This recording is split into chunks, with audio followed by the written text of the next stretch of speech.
قرآن میں ذکر ہوا ہے کہ اپنی نمازوں کی حفاظت کرو، اس کا مطلب یہ ہمیں لینا چاہیے کہ یہ بے شک کتنی قیمتی چیز ہوگی جس کی ہمیں حفاظت کرنا ہے، اور خاص طور پر بیچ والی نماز۔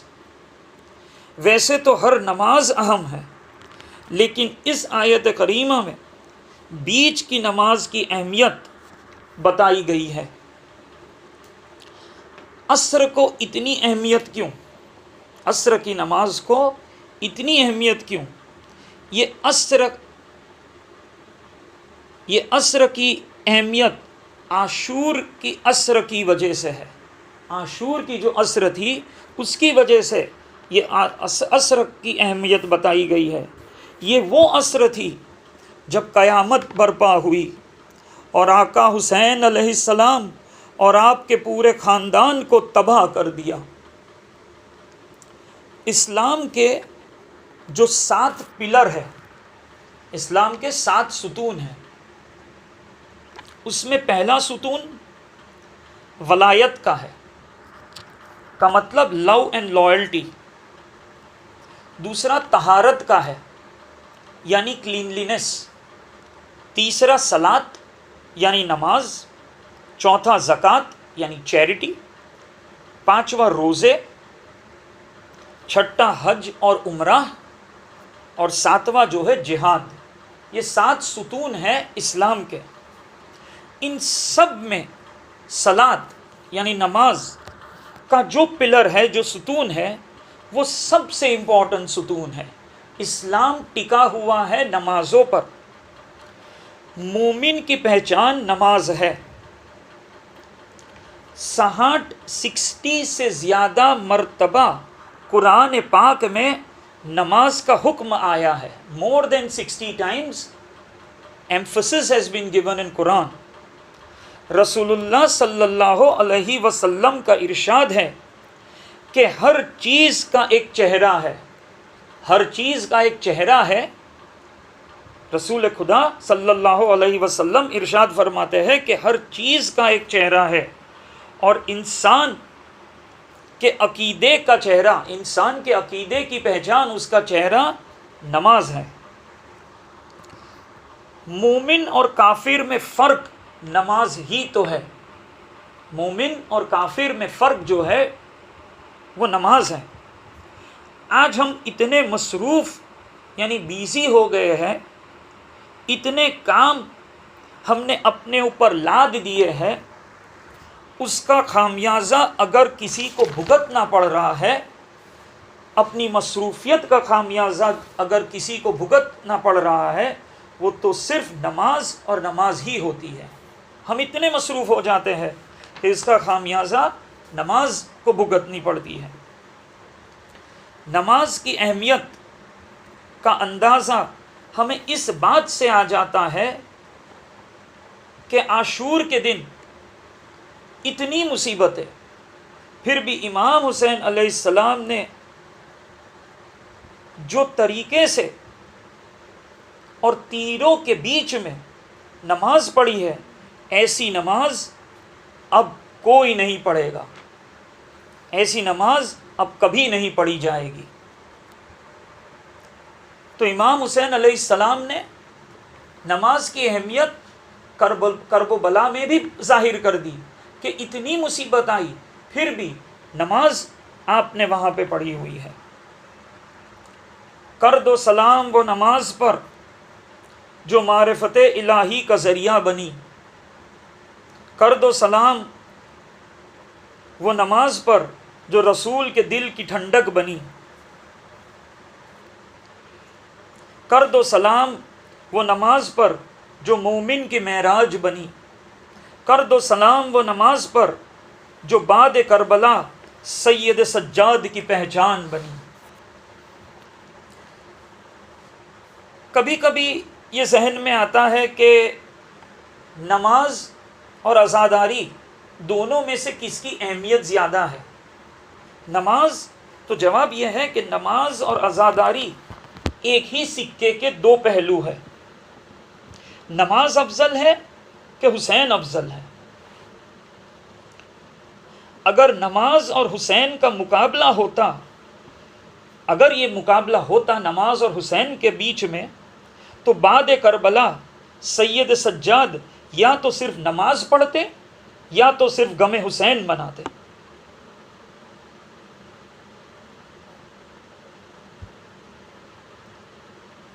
یعنی اگر نماز اور حسین کا مقابلہ ہوتا تو بعد کربلا سید سجاد یا تو صرف نماز پڑھتے یا تو صرف غم حسین مناتے، مگر تاریخ گواہ ہے کہ سید سجاد نے جتنی عزاداری کی ہے اتنی ہی نمازیں بھی پڑھی ہے۔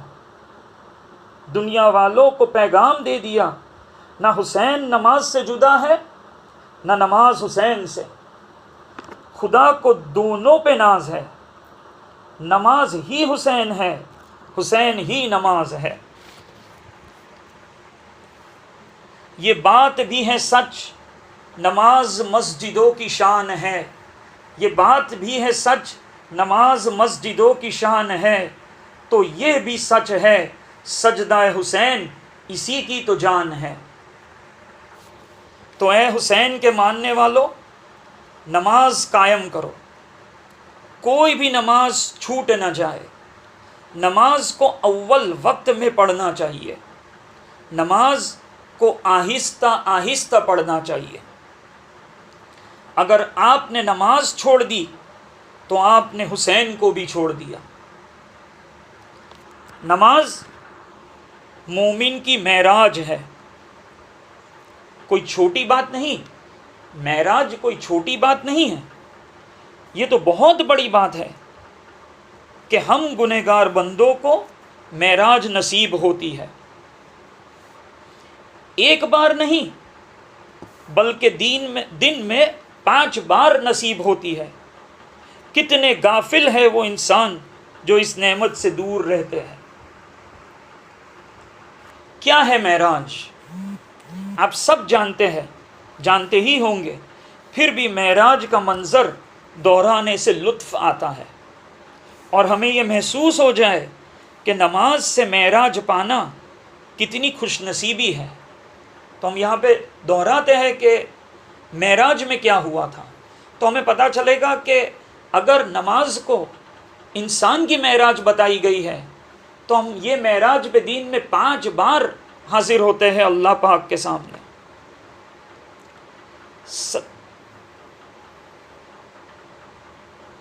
27 رجب کی وہ شاندار رات تھی، 27 رجب کی وہ شاندار رات تھی، ہجرت کے 1 سال اور 5 مہینے پہلے، جب کسی کو انتم سیما، دا الٹیمیٹ باؤنڈری پار کرنے کی اجازت دی گئی تھی۔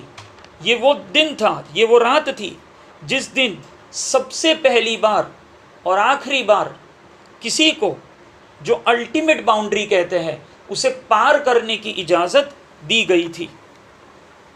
قرآن میں بھی یہ گواہی ہے، معراج کے بارے میں قرآن میں بھی گواہی آئی ہے۔ اس رات کو نبی صلی اللہ علیہ وسلم مولا علی کی بہن ام ہانی کے گھر میں تشریف فرما تھے۔ آپ نہ سوئے تھے نہ جاگ رہے تھے، رسول خدا صلی اللہ علیہ وسلم نہ سوئے تھے نہ جاگ رہے تھے۔ جبریل امین نازل ہوئے اور نبی صلی اللہ علیہ وسلم کو نیند سے روکا، آپ کو نیند سے روکا گیا اور کہا اللہ آپ کو خوشخبری دے رہا ہے اور آپ کو اذن دے رہا ہے، میں آپ کو اس کے پاس لے جانے آیا ہوں، اس کے پہلے یہ کسی کے ساتھ نہیں ہوا ہے۔ اسلام کے پیغمبر رہبر صلی اللہ علیہ وسلم کعبہ کے پاس پہنچے، کعبہ شریف کے 7 طواف کیے، پھر حتیم کے پاس تھوڑی دیر بیٹھے۔ آپ کو براق جو ہے وہ ایک پنکھ والا گھوڑا ہے۔ میں نے ایک کوشش کی ہے کہ جب براق کی ایک امیج ہم لیں تو یہاں پہ سورت میں جب تعزیہ نکلتے تھے تو اس کی ایک چھبی بنائی جاتی تھی. تو میں آپ کے موبائل کے اسکرین پر ایک امیج شیئر کر رہا ہوں.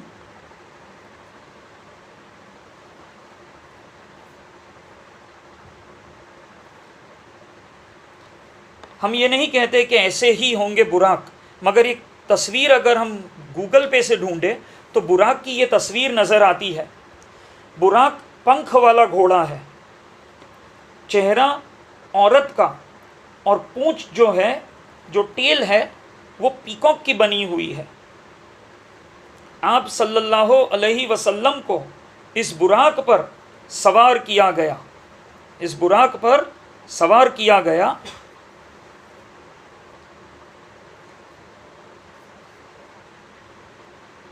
اس براق پر آپ کو سوار کر دیا گیا. آپ کو یروشلم میں مسجد اقصی لے جایا گیا تھا. مسجد اقصی آپ کو مکہ سے مسجد اقصی کے بارے میں ایسا مانا جاتا ہے کہ مسجد کی کچھ دیوار جو ہے اور اس کے 2 ستون، جو 2 پلر ہے، وہ سلیمان نبی صلی اللہ علیہ وسلم کے جنوں نے بنایا تھا. یعنی مسجد اقصی کی تعمیر اور 2 پلر اور وہاں کی جو والز ہے، کچھ جو والز ہے، وہ سلیمان نبی کے جن نے بنائے تھے. تو رسول پاک وہاں پہنچے، بیت المقدس میں 2 رکعت نماز پڑھی. اس نماز میں 1,24,000 انبیاء نے شرکت فرمائی. اس کے بعد آپ 7 ہیونز، 7 آسمان کی اور جانا شروع کیا. اس کا ذکر سورہ الاسراء میں پایا گیا ہے. آپ دیکھیے کہ کیا کیا معجزے ہوئے ہیں. جب معراج پہ آپ گئے ہیں تب آپ نے، رسول پاک نے صلی اللہ علیہ وسلم نے اپنی آنکھوں سے وہ سمندر دیکھا ہے جس میں نوح علیہ السلام کی پوری دنیا ڈوب گئی تھی.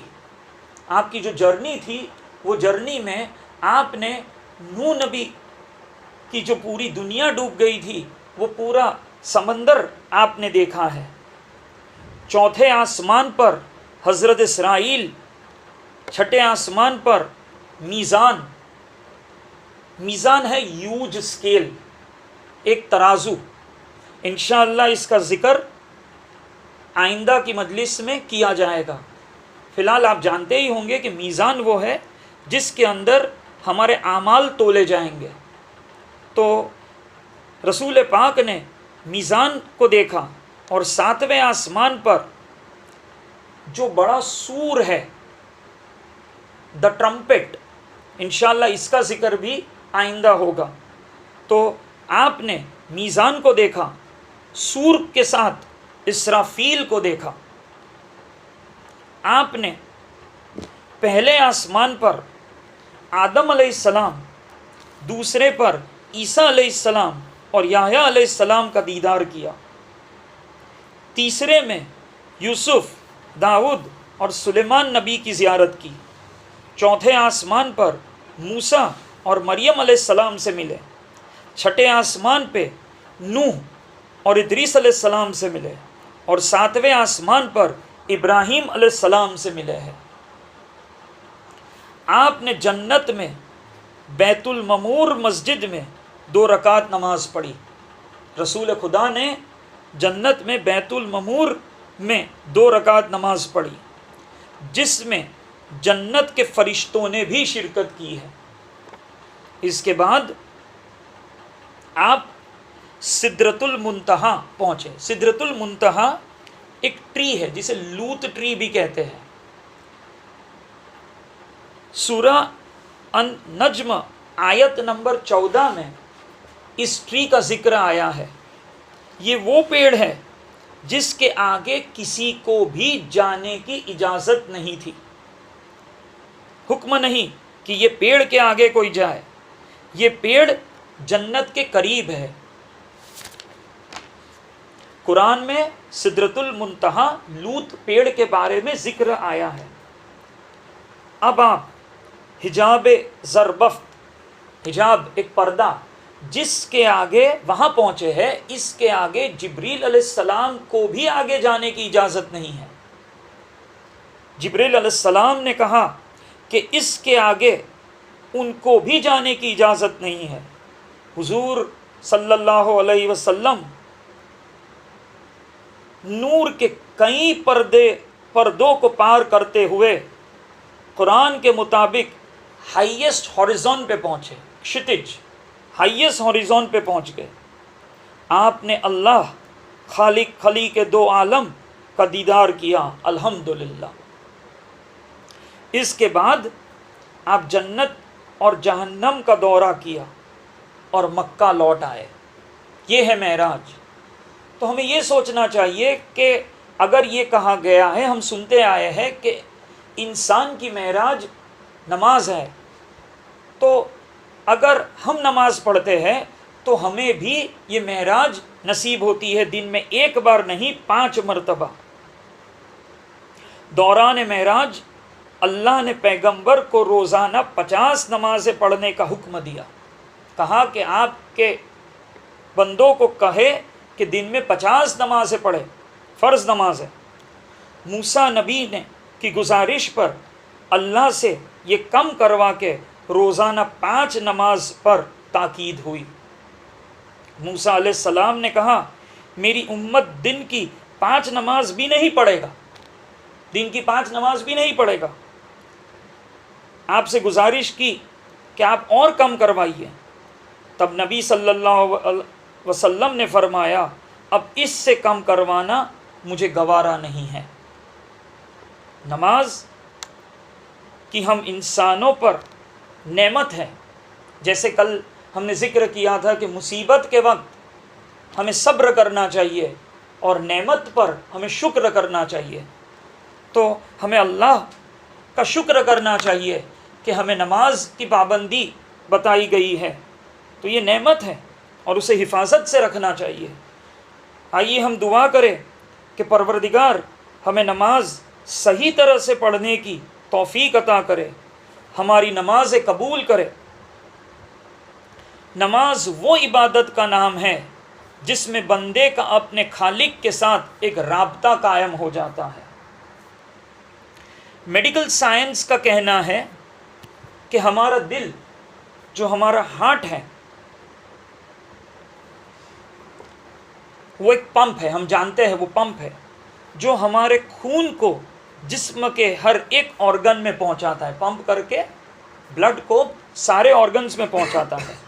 انسان جب بیٹھا ہوتا ہے یا کھڑا ہوتا ہے تو جسم کے جو حصے نیچے ہوتے ہیں ان میں پریشر زیادہ ہوتا ہے، اور جو حصہ اوپر ہوتا ہے اس میں پریشر کم ہوتا ہے۔ جب ہمارے دل ہمارا دل خون کو پمپ کرتا ہے، خون نیچے کے آرگنز میں تو برابر پہنچتا ہے لیکن اوپر کے آرگنز میں اتنا نہیں پہنچتا۔ لیکن جب انسان اپنا سر نیچا کرتا ہے، سر کو جھکاتا ہے، تو دل اوپر ہو جاتا ہے اور خون سر کے اندر بھی اچھی طرح سے پہنچتا ہے۔ مثلا جب انسان سجدے میں جاتا ہے تو اس کا سر دل سے نیچے ہوتا ہے اور یہ محسوس کرتا ہے کہ پورے جسم میں خون برابر پہنچ رہا ہے۔ تو نماز 7 ستونوں میں سے سب سے امپورٹنٹ ستون ہے۔ برادران عزیز، اسلام کا جو دوسرا ستون ہے وہ ہے طہارت کا ستون۔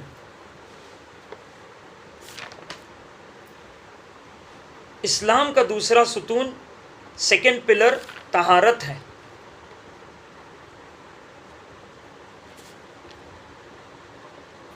قرآن میں سورہ التوبہ آیت نمبر 108 میں آیا ہے فِيهِ رِجَلٌ يُحِبُّونَ أَن یتطہر واللہ یحب المطہرین۔ اس آیت کریمہ میں ارشاد پیغمبر، ارشاد رب العزت ہوا ہے کہ اس کے اندر یعنی نماز کے اندر وہ آدمی ہے جو خود کو پاک رکھنا پسند کرتے ہیں،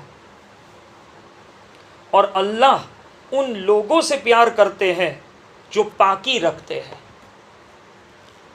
اسلام میں بہت زیادہ توجہ صفائی اور ستھرائی اور طہارت کے جانب دی گئی ہے۔ یہ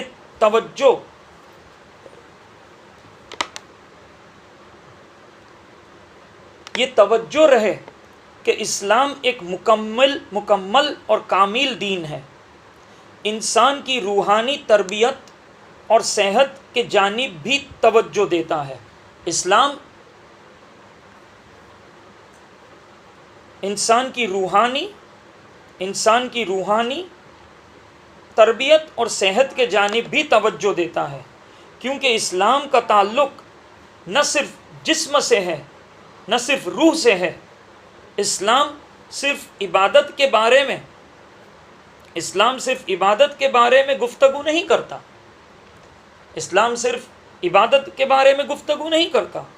اسلام فقط آخرت کو ہی یاد نہیں دلاتا، بلکہ دنیا میں رہن سہن کا طریقہ بھی بتاتا ہے۔ اسلام میں بہت زیادہ توجہ صفائی، ستھرائی اور طہارت کے جانب دی گئی ہے۔ یہ بات یاد رکھیں کہ صفائی الگ چیز ہے اور طہارت الگ چیز ہے، دونوں سیم نہیں ہیں۔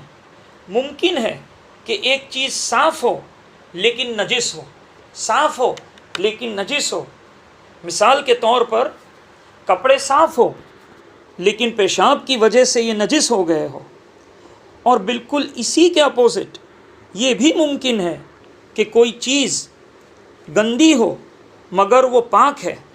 مثال کے طور پر کپڑے پر اگر انجن آئل لگ گیا ہے یا مٹی لگ گئی ہے تو کپڑے پاک ہے مگر صاف نہیں ہے۔ نجیس چیز کیسی ہوتی ہے؟ کچھ چیز نجس ہے خود بخود، کچھ چیزیں ایسی ہیں جو خود بخود نجیس ہیں، یہ چیز کبھی پاک نہیں ہو سکتی۔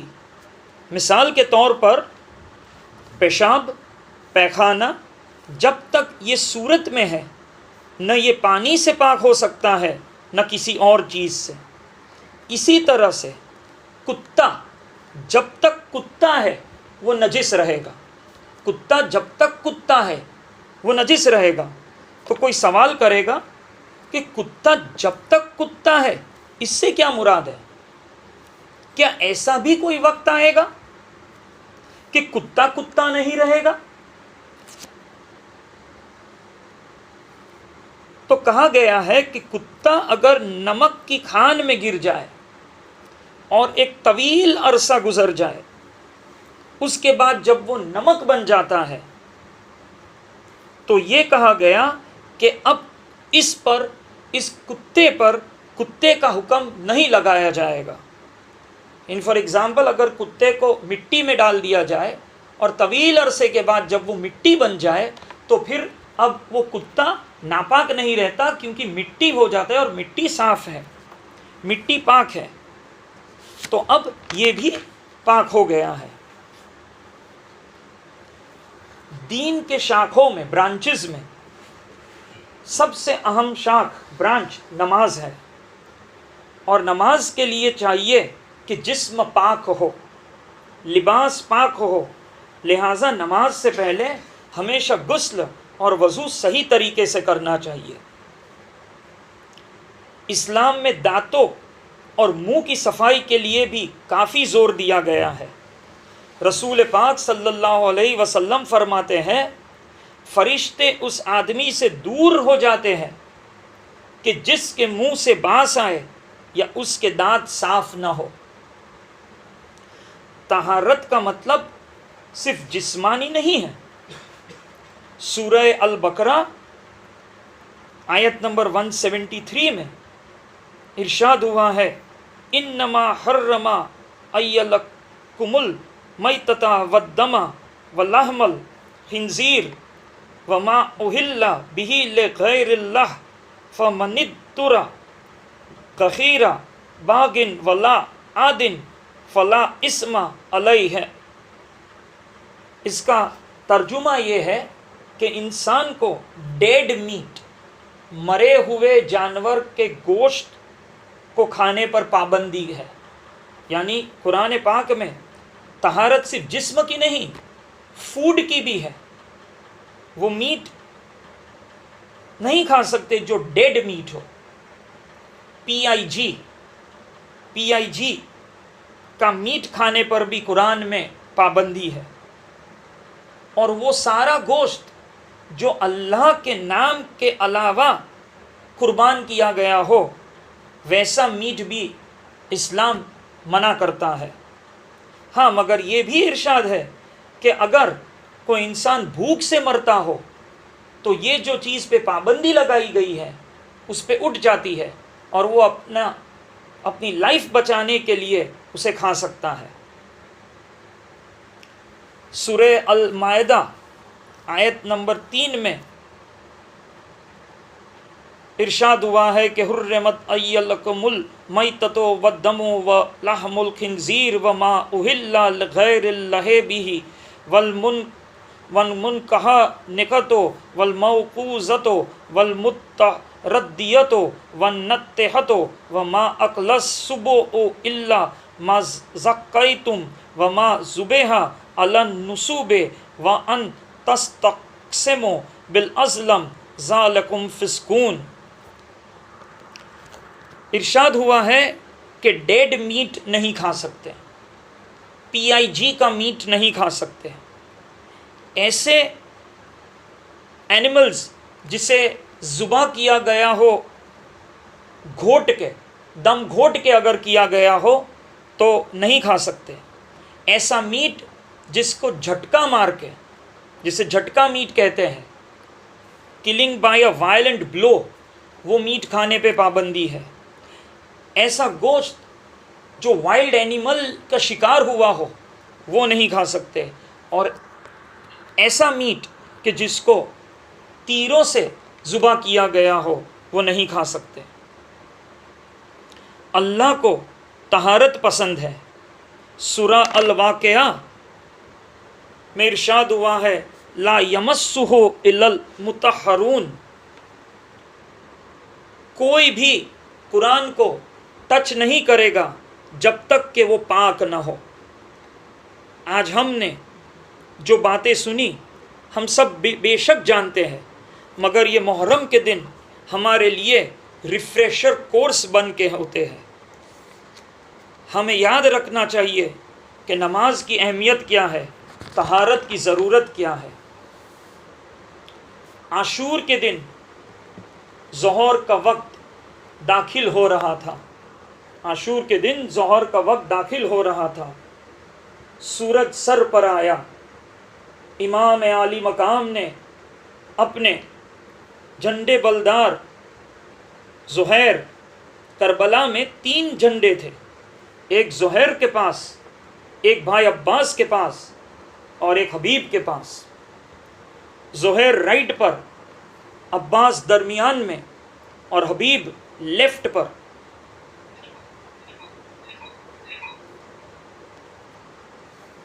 امام حسین علیہ السلام نے زہیر کو بلایا اور فرمایا، ان سے کہو نماز پڑھنے کے لیے تھوڑی مہلت دے دو۔ زہیر نے گھوڑا آگے بڑھایا، شمر ملون کو جا کے کہا جنگ روکو، ہمیں نماز پڑھنی ہے۔ شمر ملون نے کہا ہم تمہیں نماز میں بھی زندہ نہیں چھوڑیں گے، نماز کی اجازت نہیں ہے، ہم نماز میں بھی تم کو قتل کر دیں گے، نماز کی کوئی چھٹی نہیں ہے۔ آپ واپس آئے، کہا حضور وہ نماز کی اجازت نہیں دے رہے۔ حسین نے فرمایا آدھے ان سے جنگ کرو اور آدھے ان سے جنگ کرو اور آدھے نماز پڑھو، آدھے صفے بناؤ، آدھے ان سے ٹکراؤ۔ ایسی نمازیں یہ زمین نے کبھی نہیں دیکھی، آسمان نے کبھی نہیں دیکھی، فرشتوں نے کبھی نہیں دیکھی، اور خود خدا نے بھی کبھی نہیں دیکھی۔ اپنے خون سے وضو ہو رہی تھی، کربلا کی مٹی سے تیمم ہو رہا تھا، خون بھری پیشانی کے ساتھ، ٹوٹے پھوٹے اعضاء کے ساتھ، اللہ اکبر، آسمان پہ کیا ہلچل مچی ہوگی، سجدوں سے زمین نے کیا کیا سہا ہوگا۔ یہ سب نماز پڑھنے والے تو جو کربلا میں شریک ہوئے تھے وہ تو پہلے سے جنتی ہو گئے تھے، انہیں نماز پڑھنے کی کیا ضرورت تھی؟ مگر یہ بتانا چاہتے تھے کہ نماز کے بغیر ممکن ہی نہیں، اگر تم حسینی ہو تو نماز کو چھوڑ نہیں سکتے۔ کوئی یہ نہ کہے کہ نماز کیسے پڑھوں، میں تو ڈیوٹی پر ہوتا ہوں۔ کوئی یہ کیسے کہے کہ میں روزہ کیسے رکھوں، میں تو محنت مزدوری کرتا ہوں۔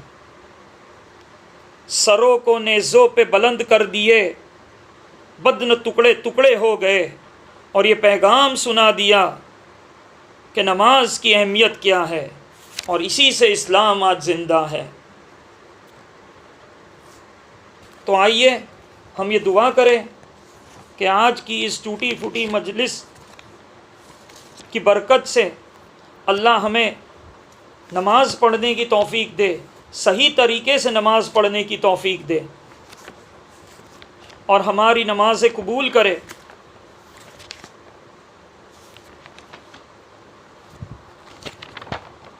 اے پروردگار، سید الشہداء امام حسین علیہ السلام کے صدقے میں تو ہمارے اول اور آخر تک کے گناہ بخش دے۔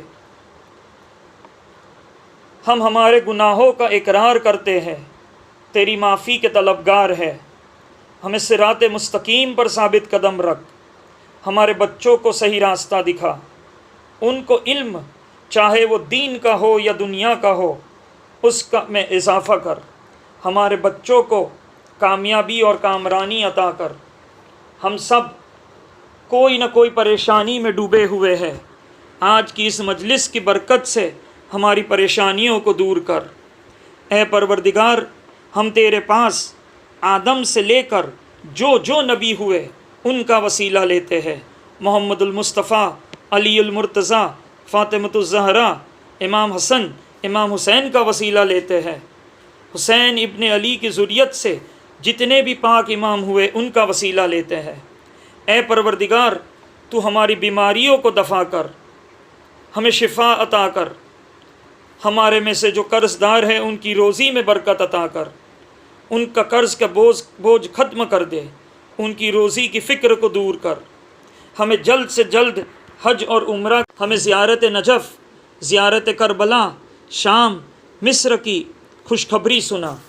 جن جن لوگوں نے ہمیں دعا کرنے کی التجا کی ہے، ہم ان کی بھی حق میں دعا کرتے ہیں کہ خدا ان کی بھی جائز دعاؤں کو قبول فرما۔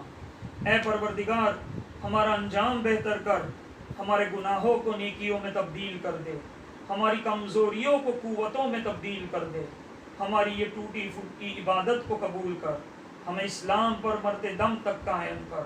حسبنا اللہ و نعم الوکیل و نعم المولا و نعم النصیر، ولا حول ولا قوة الا باللہ العلی العظیم۔